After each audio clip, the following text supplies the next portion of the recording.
What's up, amigos? So today we're looking at the CFD of Lucio, and I don't remember who asked us. One of you amigos asked us to do this, but I don't remember who it was, and I cannot find the comment now. So if you're listening to this, tag yourself in the comments below. Anyway, so we have Lucio here, which is a video game character, and we have some planes downstream of this character, and we can see the wake breakdown. So one thing that really stands out is just how unsteady the wake is. So this is a very strong indication that this is a very bluff body. And you can see like his legs are really chunky, and then the upper body is not as chunky, even though you do have quite a big wake. So it's not uncommon for the wakes downstream to, or in fact, it's pretty much mandatory for a wake to start to break down unsteady when you go further and further downstream. So getting that unsteadiness very downstream is not strange, but if you get a lot of unsteadiness near the object, then you can conclude that this is a very bluff body object, which we have here. Apart from that, the wake is actually quite interesting how around the arms, even though it's a fairly small torso, it has a very big wake because of the shoulders and then the arms coming out at an angle. The legs, they're being very chunky, but between them there's obviously some opening, and the flow comes through there, and it kind of closes a little bit of that, or makes that wake a little bit less severe as we go downstream, and then finally downstream we just get like the wake of the torso itself. So now we have a Y plane going halfway through Lucio, and it's a huge wake. It's just terrible, even though this plane is going between the Hombre's legs. It's still very large, and it takes a while to go downstream before the rest of the faster moving flow sort of comes in and makes that wake smaller.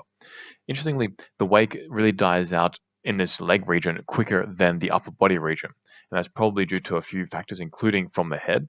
This character has like all these spikes coming out, which creates a lot of turbulence, small scale turbulence, which can interact, and they break down a little bit, but then you still have large scale turbulence coming from the guy's shoulders and like midsection, and that's taking a longer time to break down. So this wake was so big that I wanted to put a plane literally at the edge of this character, so it's on his right hand, and you can still see how big the wake is.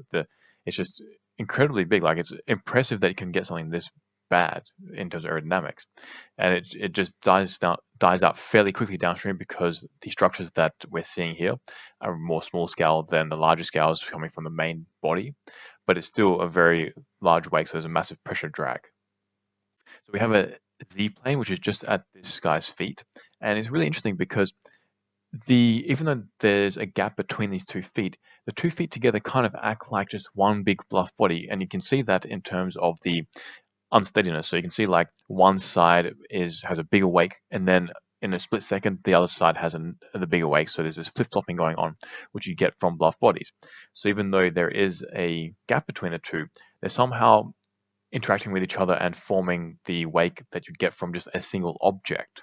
Now we have a Z plane at about the midway section, and we see a few things. First of all, there is a lot of unsteadiness, and there are a lot of small scale structures, but there does seem to be one major periodicity to it, which indicates that the main torso itself is kind of overriding most of the rest of the flow from the arms, for example, or from like the little backpack, etc. And we can see just how dominant this major structure is because it takes so long for it to die out downstream. The little structures die out much quicker.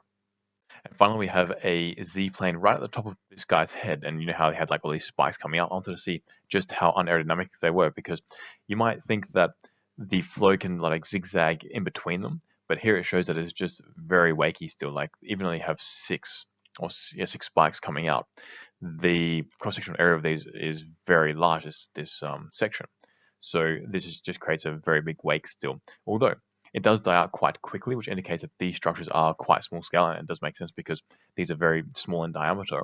So you're not going to get as large a scale flow structures coming off of it as a torso, for example, which is much larger in cross-sectional area. So that's why it dies out quite quickly. So that's in the simulation. Make sure to like, subscribe. And if you want to get better at CFD yourself like this, check out our courses in the link description. And if you want to get better at theory, check out our courses as well. And if you want to make your experiments 2 to 4% more accurate, check out Atmosphere Hawk, link in the description. And I'll see you in the next simulation. Peace out, amigos.